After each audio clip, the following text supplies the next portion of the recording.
They didn't expect me to answer the door. They expected me to still be small, quiet, the forgotten one. But when they showed up, laughter echoing, cars parked across my driveway, their faces turned pale. Because the house towering behind me was mine. And when I spoke, my voice was calm, sharp as glass. After 10 years of excluding me from your reunions, you thought you'd host one in my house? Silence. Their smiles cracked. That was the moment everything shifted. It started a decade ago. The family reunion had been tradition since childhood. Long tables of food, loud stories, inside jokes I never fully belonged to. Still, I showed up every year. I tried. Until the year the invitation never came. I thought it was an accident, a missed call. So I asked. My mother's words cut like ice. It's simpler without you. You don't fit in. Don't take it personally. Simpler? I was their complication, their embarrassment, the quiet one who didn't sparkle, didn't gossip, didn't bend to their hierarchy. The following years, I waited. Maybe they'd remember. Maybe they'd regret. They didn't. The photos appeared online instead. Everyone smiling, arms around each other.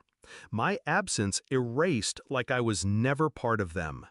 10 years, 10 reunions without me. I should have broken. Instead, I hardened.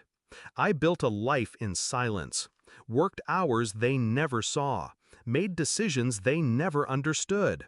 I saved every coin, invested every spare dollar, bought property when they were busy buying status.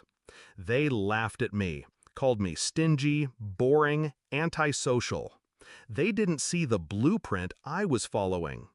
Every insult was fuel.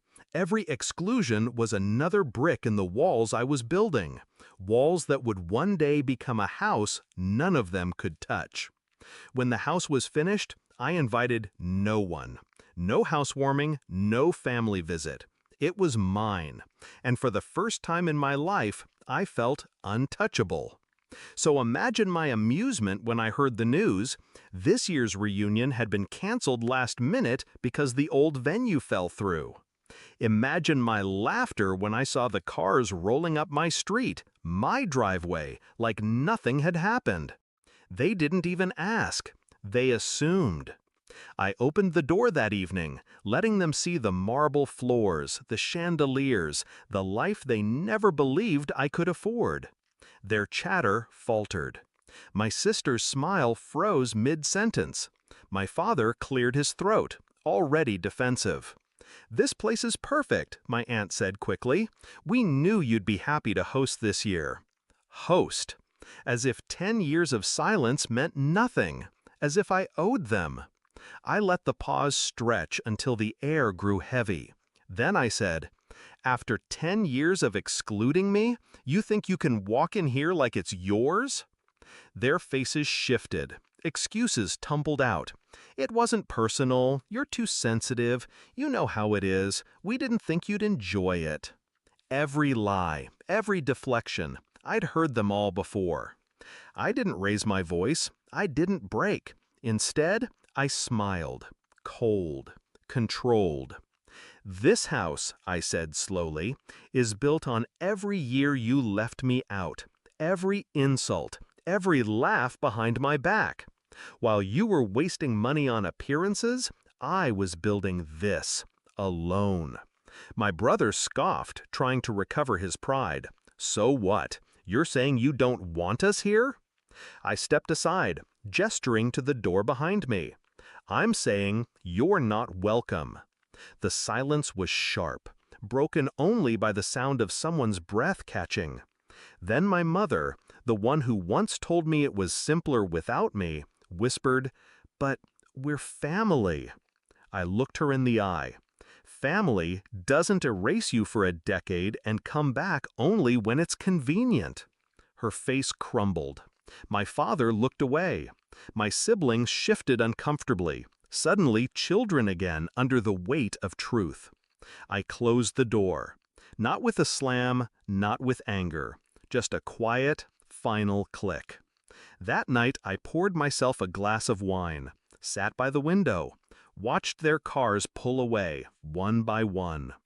I felt no guilt, only peace. For years, they painted me as the outcast, the weak link, the unwanted shadow. But the shadow had outgrown them, built something they could never claim. And when they saw it, when they realized I had risen higher without them than I ever could with them, their faces told me everything. People ask me sometimes if I miss them. The answer is simple. You can't miss what was never real. Blood isn't family. Respect is family. And they never gave me that. So when they showed up at my new house, expecting my hospitality, and I said those words, "After 10 years of excluding me, you thought you'd host one in my house?" That wasn't bitterness. That was closure. Because finally, I wasn't the forgotten one at the reunion table. I was the one who decided who sat at mine.